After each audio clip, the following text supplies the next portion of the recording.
Hi കൂട്ടുകാരെ, പുതിയൊരു വീഡിയോയിലേക്ക് എല്ലാവർക്കും സ്വാഗതം. അങ്ങനെ ഇനി അരവിന്ദൻ വിഷം കുടിക്കാൻ പോവുകയാണ് കേട്ടോ. തൻ്റെ അച്ഛനോടും അമ്മയോടും തൻ്റെ പെങ്ങന്മാരോടൊക്കെ യാത്ര പറയണം കേട്ടോ. അനുപാവമാണ്, നീ നല്ല പഠിക്കണടി, അമ്മയെ വിഷമിപ്പിക്കരുത്, അമ്മയെ നല്ല നോക്കിക്കോളൂ എന്ന് ചേച്ചിയോട്. അതുപോലെ തന്നെ രമേശേട്ടൻ ചേച്ചിയെ നല്ല നോക്കണം കേട്ടോ എന്നൊക്കെ പറഞ്ഞ് അരവിന്ദൻ അവിടെ നിന്ന് ഇറങ്ങണം കേട്ടോ. തൻ്റെ മകൻ്റെ വാക്കുകൾക്ക് എന്തൊക്കെയോ ഒരു പന്തികേട് ഇവർക്ക് എല്ലാവർക്കും തോന്നുകയാണ്. ഓരോ വാക്കുകളും ഇവരുടെ നെഞ്ചിൽ കുത്തിയതുപോലെ തോന്നുകയാണ്. എന്താ അരവിന്ദാൻ്റി ഇങ്ങനെയൊക്കെ പറയുന്നത്? ഞങ്ങളെ എല്ലാവരും വിഷമിപ്പിക്കുന്ന എന്താ? അനുവിന് പോലും ആ വിഷമം ഉള്ളിൽ നിന്നും കാണിക്കൂട്ടോ. അനു പറയണേ, എന്താ ഏട്ടൻ എന്താ പറ്റിയത്? അപ്പോഴും ഒന്നും തന്നെ മിണ്ടില്ല കേട്ടോ. എന്താ ശരി, ഞാൻ പോട്ടെ, നിങ്ങളെല്ലാവരും നല്ല നോക്കണേ എന്നൊക്കെ പറഞ്ഞു പോവുകയാണ് കേട്ടോ. പിന്നീട് അമൃത തൻ്റെ കൂട്ടുകാരിയെയും കൂട്ടിയിട്ട് ആ ഒരു ചീഫ് എഞ്ചിനീയറുടെ ഓഫീസിലോട്ട് എത്തുന്ന ശ്രേയുടെ ഓഫീസിലോട്ട് എത്തുന്ന ആ ഒരു രംഗമാണ് കേട്ടോ കാണിക്കുന്നത്. ആഹാ, ഇതെന്താ ഇവിടെ എന്ന് ആകാശ് ചോദിക്കുകയാണ്. അതെ, ഞാൻ വന്നിരിക്കുന്നത് സുമംഗലി പൂജയുണ്ട്, അപ്പോൾ ഇവിടുത്തെ ചീഫ് എഞ്ചിനീയറെയാണ് അതിഥിയായി വിളിക്കാൻ ഉദ്ദേശിക്കുന്നത്. അത് കേട്ടോടെ തന്നെ ആകാശ്, വേറെ ആരെയും കിട്ടിയില്ലേ എൻ്റെ അമൃതേച്ചി, നിങ്ങൾ എന്തിനാ ഈ വേണ്ടാത്ത പണിക്ക് നിൽക്കുന്നത്?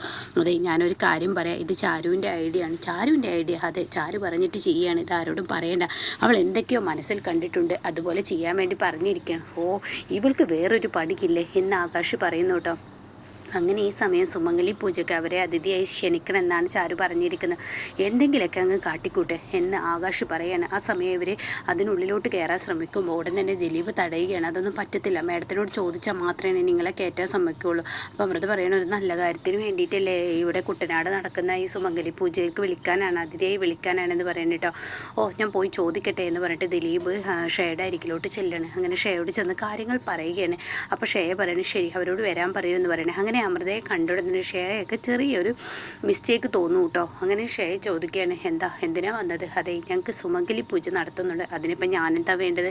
അല്ല, മേഡം അതിഥിയായിട്ട് അവിടെ വരണം, സുമംഗലിമാർക്ക് വേണം, സുമംഗലിമാർക്ക് എല്ലാതും എടുത്തു കൊടുക്കാൻ എന്നുള്ള ആ വാക്കുകളൊക്കെ പറയണം കേട്ടോ. അപ്പോൾ ഉടനെ ഷേ പറയാണ്, അയ്യോ ഞാനോ? അവിടെ എല്ലാവരും പറയുന്നത് ഈ നാടിൻ്റെ ചീഫ് എഞ്ചിനീയർ തന്നെ ആ നല്ല ചടങ്ങ് ചെയ്യണമെന്നാണ് എല്ലാവരും പറഞ്ഞിരിക്കുന്നത്. അതുകൊണ്ട് മേഡത്തിലെ മേഡത്തിനെ പോലെ നല്ലൊരു അതിഥി, സുമംഗലി മാത്രമല്ല നല്ല സുന്ദരിയും ഒക്കെ ആയ മേഡം തന്നെ അത് ചെയ്യണമെന്ന് പറയാം കേട്ടോ. ഈ സമയം ഇത് കേൾക്കുമ്പോൾ ഉടൻ തന്നെ ശരി, ഞാൻ എത്തിയേക്കാം, വൈകിട്ടല്ലേ?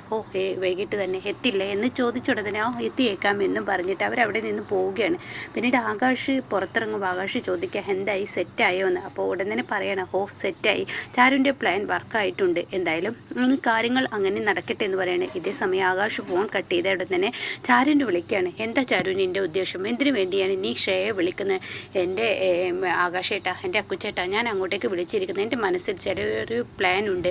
ഇപ്പോൾ സുമംഗലിമാർക്ക് ഇനിയിപ്പോൾ എല്ലാം എടുത്തു കൊടുക്കേണ്ടത് ഈ പറയുന്ന ഷേ ആയിരിക്കും. അപ്പോൾ എനിക്കവിടെ കാര്യങ്ങൾ വ്യക്തമാക്കി പറയാം. അതോടുകൂടി അവൾ അക്കുച്ചേട്ട അരവിന്ദേട്ടനുമായിട്ടുള്ള ആ ഒരു പിണക്കം മാറുമെന്ന് പറയാൻ കേട്ടോ. ആ സമയം ഈ വാക്കുകൾ കേട്ടോടെ തന്നെ ഇനി എന്താ ചെയ്യേ, എന്തായാലും ആകാശേട്ടൻ മറക്കരുത്, എന്നെ തിരികെ എടുക്കാൻ ഞാൻ ആ അമ്പലത്തിലുണ്ടാവും എന്നൊക്കെ പറയുമ്പോൾ ശരി ആയിക്കോട്ടെ എന്ന് പറഞ്ഞ് ഫോൺ കട്ട് ചെയ്യുകയാണ് കേട്ടോ. പിന്നീടാണെങ്കിലോ അരവിന്ദനെയാണ് കാണിക്കുന്നത്. അരവിന്ദൻ്റെ മുന്നിൽ ഇവിടെ മാമന് ഇങ്ങനെ സാധനങ്ങൾ കൊടുന്നു വെച്ചിരിക്കുകയാണ്. ഇതാ നീ പറഞ്ഞ ഈ വിഷം, ഇതിലും ഇനിയിപ്പോൾ കള്ളത്തരം ഉണ്ടാവില്ലേ? എന്തായാലും എനിക്ക് കുടിക്കാൻ ഇതാ ഈ നിൽക്കുന്നു കള്ളും എന്ന് പറഞ്ഞിട്ട് ചെറിയൊരു മത്തിക്കുപ്പിയും വെക്കുന്നുണ്ട് കേട്ടോ. അങ്ങനെ ഇത് രണ്ടും വെച്ചിട്ട് പറയണേ, എന്തായാലും മോനെ, നീ ഇപ്പോൾ ഇതുവരെ ചെയ്തതൊക്കെ അവൾ മനസ്സിലാക്കിയിട്ടുണ്ട്. അതായത് ഈ ചെയ്തതിലൊന്നും അവൾ വീണ് പോയിട്ടില്ല. ഇനിയിപ്പോൾ വിഷം കുടിച്ച് എന്നുള്ള ആ ഒരു ഇതും കൂടി ആക്കി അവൾക്കൊരു വീഡിയോ നമുക്ക് അയച്ചു കൊടുക്കാം, അതായിരിക്കും ഏറ്റവും ബെറ്റർ, നീ അത് ചെയ്തോ എന്ന് പറയട്ടോ. അപ്പോഴും അരവിന്ദൻ ഇത് യഥാർത്ഥ വിഷമാണ് കൊടുക്കുന്നത് എന്നുള്ളത് ശാന്തപ്പന് അറിയില്ല കേട്ടോ. ശാന്തപ്പൻ്റെ മനസ്സിൽ അപ്പോഴും ഇതൊരു കള്ളത്തരമായിരിക്കുന്ന, എന്നാൽ ഞാൻ വീഡിയോ എടുക്കാം, നീ വിഷം കുടിച്ചോ എന്ന് പറയണേ. അങ്ങനെ ഈ സമയം ശാന്തപ്പൻ മാമന് ഇത് വലിയൊരു കളിയാണല്ലോ, മനുഷ്യനിവിടെ തീ ചവിട്ടി. എന്ത് മോനെ, ഇതുവരെ കളിച്ചതൊക്കെ നമ്മളൊരു കളിയിലൂടെ തന്നെയല്ലേ, ഷേ എങ്ങനെയെങ്കിലും വീഴ്ത്തണം. പക്ഷെ അതിലൊന്നും ഷേ വീണില്ല.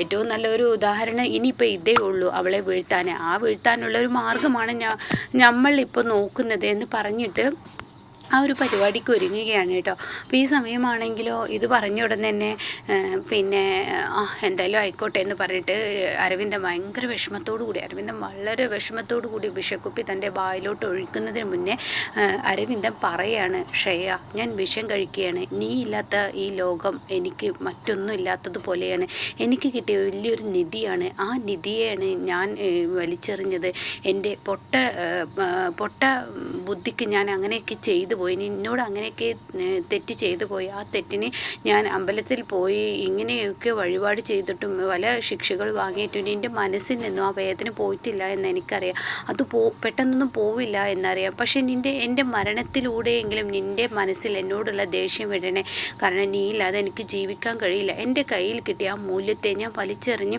മറ്റെന്തിൻ്റെയൊക്കെയോ പിറകിൽ പെട്ടെന്നുള്ള എടുത്തുചാട്ടത്തിൽ ഞാൻ പോയത് കൊണ്ട് തന്നെ ഇനി നീ എൻ്റെ ജീവിതത്തിലോട്ട് വരില്ല എന്ന് തോന്നുന്നതുകൊണ്ട് ഞാൻ മരിക്കുകയാണെന്ന് പറഞ്ഞിട്ട് ആ വിഷക്കുപ്പി വായിലോട്ട് ഇങ്ങനെ ഒഴിക്കുകയാണ് കേട്ടോ. ഇതേ സമയം ഇത് വായിലോട്ട് ഒഴിക്കുമ്പോൾ ഉടൻ തന്നെ ശാന്തപ്പൻ മാമ, ഏട്ടാ മോനെ നീ ആൾ കൊള്ളാലോ, ഇത്രയും നന്നായി അഭിനയിക്കാൻ ഒരാൾക്കും കഴിയില്ല, നിന്നെ കൊണ്ട് മാത്രമാണ്, യഥാർത്ഥത്തിൽ വിഷം കഴിക്കുന്നവർ പോലും ഇങ്ങനെ വിഷം കുടിക്കാൻ പോകുമ്പോൾ ഇത്രയും നല്ല വാക്കുകൾ പറയില്ല എന്നൊക്കെ പറയണം കേട്ടോ.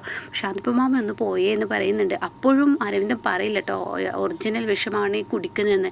എന്നാൽ ഈ സമയം ശാന്തപ്പനാണെങ്കിലോ, നീ എന്തായാലും വിഷം എന്ന് പറഞ്ഞ പേരിൽ എന്തായാലും കുടിച്ചല്ലോ, ഇനി ഞാൻ കുറച്ച് മദ്യം കുടിക്കട്ടെ എന്നൊക്കെ പറഞ്ഞിട്ട് ശ്രേയക്ക് ആ വീഡിയോ ഇനി നീ എപ്പോഴാച്ചെങ്കിലും അയച്ചു കൊടുത്തേക്ക്, എന്തായാലും കുറച്ച് കഴിഞ്ഞിട്ട് അയച്ചു കൊടുക്കാം എന്നൊക്കെ പറഞ്ഞ് ശാന്തപ്പം മദ്യം ഇങ്ങനെ കുടിക്കുമ്പോൾ അരവിന്ദൻ്റെ ഉള്ളിൽ വിറയൽ തുടങ്ങിയിട്ടോ. അരവിന്ദന് എന്തൊക്കെയോ ബുദ്ധിമുട്ടുകൾ വന്നു തുടങ്ങുകയാണ്. അരവിന്ദനാണെങ്കിൽ കൈകാലുകൾ ഇങ്ങനെ വിറക്കുന്നു, കാല് ചെരുപ്പിൽ നിന്നും പോകുന്നത് പോലെ കൈ ഇങ്ങനെ പിടിച്ചാൽ കിട്ടുന്നില്ല. അപ്പോഴേക്കും അരവിന്ദൻ അവിടെ ഇരിക്കുകയാണ്.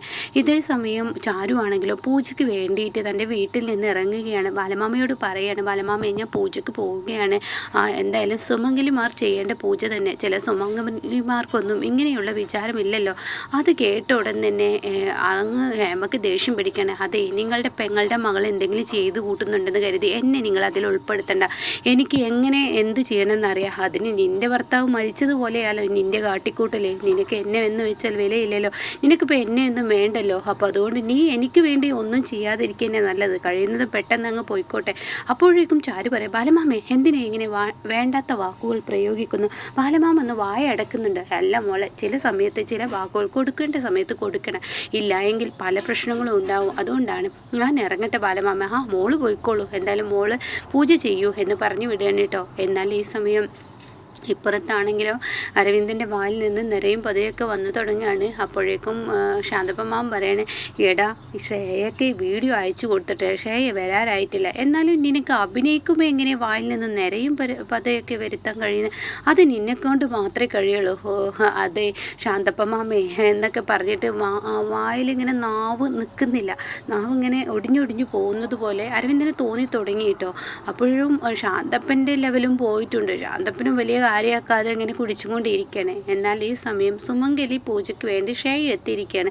അപ്പോൾ ചാരു ആണെങ്കിൽ പൂജയ്ക്ക് ഇരുന്നിട്ടുണ്ട്. അപ്പോഴാണ് ശ്രേയ കാണുന്ന കാഴ്ച, അവിടെ ചാരുവിനെ, ഓഹോ അപ്പോൾ നീ അമൃത മനഃപൂർവ്വം എന്നെ അപമാനിക്കാൻ വേണ്ടി വിളിച്ചതാണ് ഇല്ലേ, ഇവിടെ ഈ പൂജയ്ക്ക് ഇവള് വരുന്നുണ്ടെന്ന് അറിഞ്ഞിട്ടില്ലേ. അപ്പോൾ ഉടൻ തന്നെ അവിടെ ഉള്ളവർ പറയാണ്, അതായത് കുട്ടനാടിന് എത്രയോ കൊല്ലങ്ങളായി നടക്കുന്ന ഒരു പാരമ്പര്യമായി നടക്കുന്ന ഈ ഒരു പൂജയാണ് സുമംഗലി പൂജ, അതിൽ ആര് വരും ആര് വരില്ല എന്നൊക്കെ തീരുമാനിക്കേണ്ടത് അത് ഓരോരുത്തരുടെ ഇഷ്ടമല്ലേ ശ്രേയ, ഇവിടെ എനിക്കതറിയില്ല. അപ്പോൾ ചാരു പറയണേ, എൻ്റെ ഭർത്താവിന് വേണ്ടി ഞാൻ ആദ്യമായി സുമംഗലി ആയതല്ലേ, അപ്പോൾ എൻ്റെ ഭർത്താവിന് വേണ്ടി പൂജ ചെയ്യുന്ന മറ്റുള്ളവരെ ഞാൻ എന്തിനാ നോക്കുന്നതെന്ന് പറയാണ്.